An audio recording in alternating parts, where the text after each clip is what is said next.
ആകാശവാണി.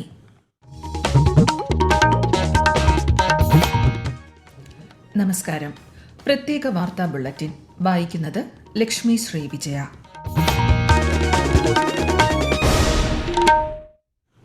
പ്രധാന വാർത്തകൾ. പ്രധാനമന്ത്രി നരേന്ദ്രമോദിയുടെ 2 ദിവസത്തെ ഇസ്രായേൽ സന്ദർശനത്തിന് നാളെ തുടക്കം. സംസ്ഥാനത്തിന്റെ പേര് കേരളം എന്നാക്കി മാറ്റുന്ന നിർദ്ദേശത്തിന് കേന്ദ്രമന്ത്രിസഭയുടെ അംഗീകാരം. PSC നിയമനത്തിന് അപേക്ഷിക്കാനുള്ള നിലവിലെ പ്രായപരിധി ദീർഘിപ്പിച്ച് സംസ്ഥാന മന്ത്രിസഭ. T20 ക്രിക്കറ്റ് ലോകകപ്പിന്റെ സൂപ്പർ 8 മത്സരത്തിൽ പാകിസ്ഥാൻ ഇംഗ്ലണ്ടിനെ നേരിടുന്നു. വാർത്തകൾ വിശദമായി. പ്രധാനമന്ത്രി നരേന്ദ്രമോദിയുടെ 2 ദിവസത്തെ ഇസ്രായേൽ സന്ദർശനത്തിന് നാളെ തുടക്കം. ഇസ്രായേൽ പ്രധാനമന്ത്രി ബെന്യമിൻ നെതന്യാഹുവുമായി അദ്ദേഹം ടെൽ അവീവിൽ കൂടിക്കാഴ്ച നടത്തും.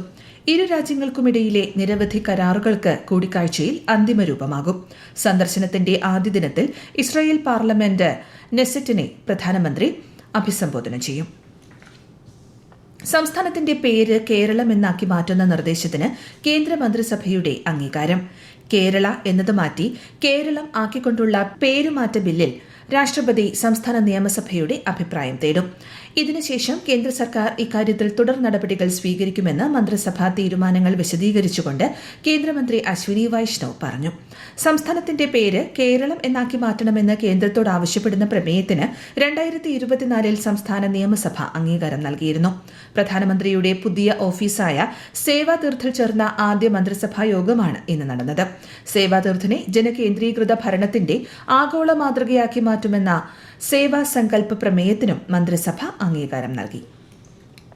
PSC നിയമനത്തിന് അപേക്ഷിക്കാനുള്ള നിലവിലുള്ള പ്രായപരിധിയിൽ 4 വർഷത്തെ വർധനവ് വരുത്തി സംസ്ഥാന മന്ത്രിസഭ. ജനറൽ വിഭാഗത്തിന് നിലവിലുള്ള പ്രായപരിധി 36 എന്നത് 40 ഉയർത്തി. പ്രായപരിധിയിൽ ഇളവ് ലഭ്യമായ മറ്റ് വിഭാഗക്കാർക്കും തത്തുല്യമായ വർധനവ് ലഭ്യമാകും. പ്രകൃതി ദുരന്തങ്ങൾ കാരണം വാസസ്ഥലങ്ങൾക്കുണ്ടാകുന്ന നാശനഷ്ടങ്ങളിൽ നിന്ന് സാമ്പത്തിക സുരക്ഷ ഉറപ്പാക്കുന്നതിനായി സംസ്ഥാനത്ത് സമഗ്ര ഗ്രൂപ്പ് ഇൻഷുറൻസ് പദ്ധതി നടപ്പാക്കാനും മന്ത്രിസഭ തീരുമാനിച്ചു. 15ാം കേരള നിയമസഭയുടെ 16ാം സമ്മേളനം പൂർത്തിയാക്കി സഭ അനിശ്ചിതകാലത്തേക്ക് പിരിഞ്ഞു. വിശദാംശങ്ങളിലേക്ക്.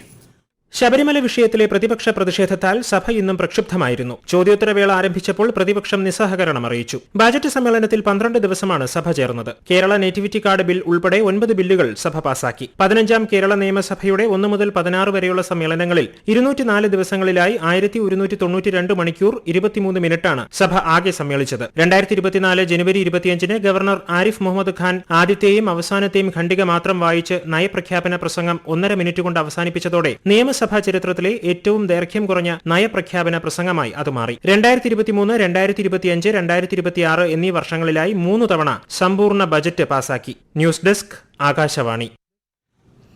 ഈ വാർത്തകൾ ആകാശവാണിയിൽ നിന്ന്. ആകാശവാണി വാർത്തകളും വാർത്താധിഷ്ഠിത പരിപാടികളും all India radio news Thiruvananthapuram YouTube ചാനലിലും all India radio news Thiruvananthapuram Facebook പേജിലും AR News_ തിരുവനന്തപുരം ഇൻസ്റ്റഗ്രാം അക്കൌണ്ടിലും AR News_TVM X ഹാൻഡിലും ലഭ്യമാണ്. എനർജി ആൻഡ് റിസോഴ്സസ് ഇൻസ്റ്റിറ്റ്യൂട്ടിന്റെ ലോക സുസ്ഥിര വികസന ഉച്ചകോടിയുടെ ഭാഗമായി പരിസ്ഥിതി, വനം, കാലാവസ്ഥാ വ്യതിയാന മന്ത്രാലയം നാളെ മുതൽ ന്യൂഡൽഹിയിൽ ഹിം കണക്ട് സംഘടിപ്പിക്കും. ഇന്ത്യൻ ഹിമാലയൻ മേഖലയിൽ പ്രവർത്തിക്കുന്ന ഗവേഷകരെ സ്റ്റാർട്ടപ്പുകൾ, നിക്ഷേപകർ, നയരൂപകർത്താക്കൾ എന്നിവരുമായി ബന്ധിപ്പിക്കുന്നതിനും അവരുടെ ഗവേഷണ ഫലങ്ങളുടെ ഉപയോഗം സാധ്യമാക്കുന്നതിനും ലക്ഷ്യമിട്ടുള്ള ഒരു പ്ലാറ്റ്ഫോമാണ് ഹിം കണക്ട്. സംസ്ഥാനത്ത് ഈ വർഷം ജനുവരി 1-ന് 18 വയസ്സ് പൂർത്തിയായി തീവ്ര വോട്ടർ പട്ടിക പരിഷ്കരണ സമയത്ത് പേര് ചേർക്കാൻ സാധിക്കാത്തവർക്ക് പട്ടികയിൽ പേര് ചേർക്കാൻ അവസരം.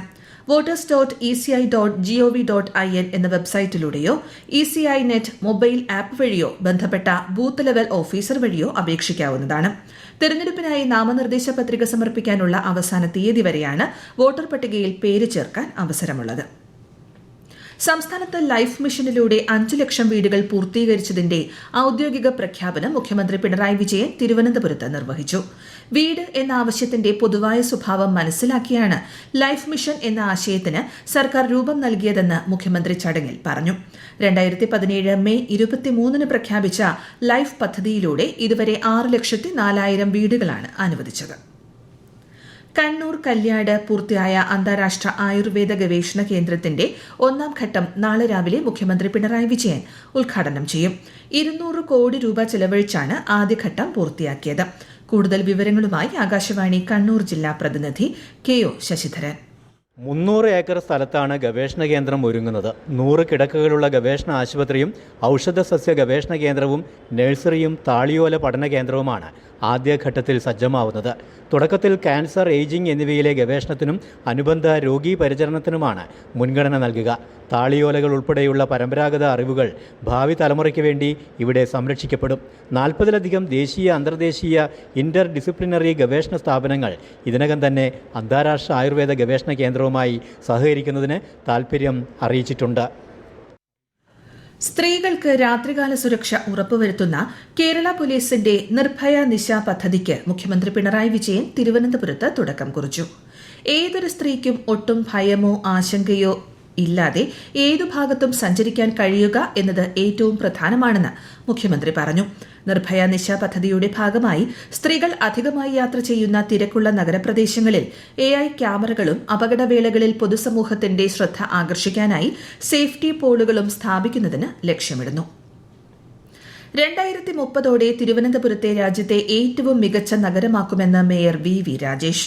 ബജറ്റ് അവതരണത്തിന് മുന്നോടിയായുള്ള ആമുഖ പ്രസംഗത്തിൽ സംസാരിക്കുകയായിരുന്നു മേയർ. കോമൺവെൽത്ത് ഗെയിംസ് പോലെയുള്ള ആഗോള കായിക മത്സരങ്ങൾക്ക് വേദിയാകാൻ ലക്ഷ്യമിട്ടുള്ള അന്താരാഷ്ട്ര ഓഫീസ് തിരുവനന്തപുരത്ത് ആരംഭിക്കുമെന്ന് ഡെപ്യൂട്ടി മേയർ ആശാനാഥ് ബജറ്റ് പ്രസംഗത്തിൽ പറഞ്ഞു. നിർമ്മാണം പുരോഗമിക്കുന്ന ആനക്കാംപൊയിൽ കള്ളാടി മേപ്പാടി തുരങ്കപാതയ്ക്ക് കേന്ദ്ര വനം പരിസ്ഥിതി മന്ത്രാലയത്തിന്റെ സ്റ്റേജ് 2 ക്ലിയറൻസ് ലഭ്യമായി. തുരങ്കപാത നിർമ്മാണവുമായി ബന്ധപ്പെട്ട അവസാനഘട്ട അനുമതിയാണ് ഇപ്പോൾ ലഭ്യമായിരിക്കുന്നതെന്ന് മന്ത്രി PA മുഹമ്മദ് റിയാസ് അറിയിച്ചു. ഉത്സവങ്ങളിലും ആഘോഷങ്ങളിലും ഉച്ചഭാഷിണി ഉപയോഗിക്കുന്നതിന് കർശന നിയന്ത്രണം പാലിക്കണമെന്ന് തിരുവനന്തപുരം ജില്ലാ കളക്ടർ അനുകുമാരി. രാത്രി 10 മണിക്ക് ശേഷം മൈക്ക് പ്രവർത്തിപ്പിക്കുന്നത് കർശനമായി നിരോധിച്ചിട്ടുണ്ടെന്നും കളക്ടർ അറിയിച്ചു. കാലപ്പഴക്കമുള്ളതും അപകടാവസ്ഥയിലുമുള്ള എല്ലാ സർക്കാർ, അർദ്ധ സർക്കാർ, തദ്ദേശ സ്വയംഭരണ സ്ഥാപനങ്ങളുടെയും കെട്ടിടങ്ങൾ അടിയന്തരമായി പരിശോധിച്ച് കെട്ടിടങ്ങളുടെ പുനരുദ്ധാരണ പ്രവർത്തനങ്ങൾ യുദ്ധകാലാടിസ്ഥാനത്തിൽ പൂർത്തിയാക്കണമെന്ന് മനുഷ്യാവകാശ കമ്മീഷൻ. വലിയങ്ങാടിയിൽ കെട്ടിടം തകർന്ന് തൊഴിലാളികൾ മരിക്കാനിടയായ സംഭവത്തെക്കുറിച്ച് കോർപ്പറേഷൻ സെക്രട്ടറിയും ജില്ലാ കളക്ടറും അടിയന്തരമായി അന്വേഷണം നടത്തി ഒരാഴ്ചയ്ക്കകം വിശദമായ റിപ്പോർട്ട് സമർപ്പിക്കണമെന്ന് കമ്മീഷൻ നിർദ്ദേശം നൽകി.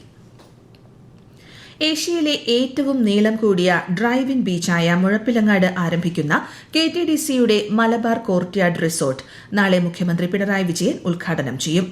കിഫ്ബി ധനസഹായത്തോടെ 51,86 ലക്ഷം രൂപ ചെലവഴിച്ചാണ് 6.5 ഏക്കർ വിസ്തൃതിയിൽ ലോകോത്തര നിലവാരത്തോടെ റിസോർട്ട് നിർമ്മിച്ചിരിക്കുന്നത്.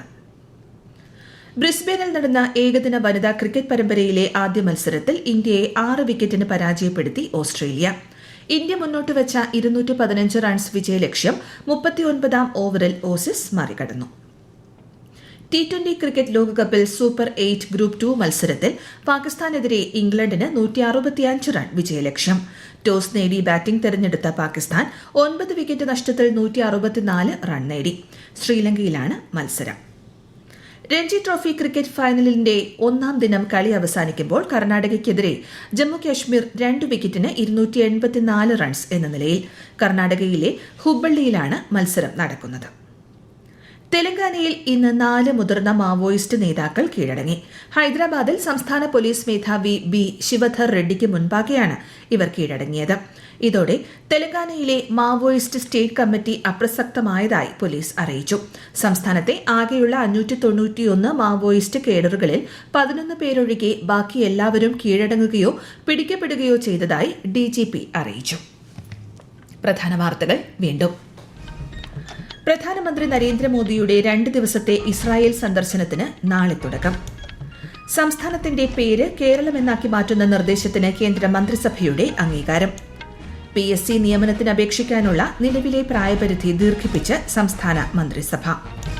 T20 ക്രിക്കറ്റ് ലോകകപ്പിന്റെ സൂപ്പർ 8 മത്സരത്തിൽ പാകിസ്ഥാൻ ഇംഗ്ലണ്ടിനെ നേരിടുന്നു.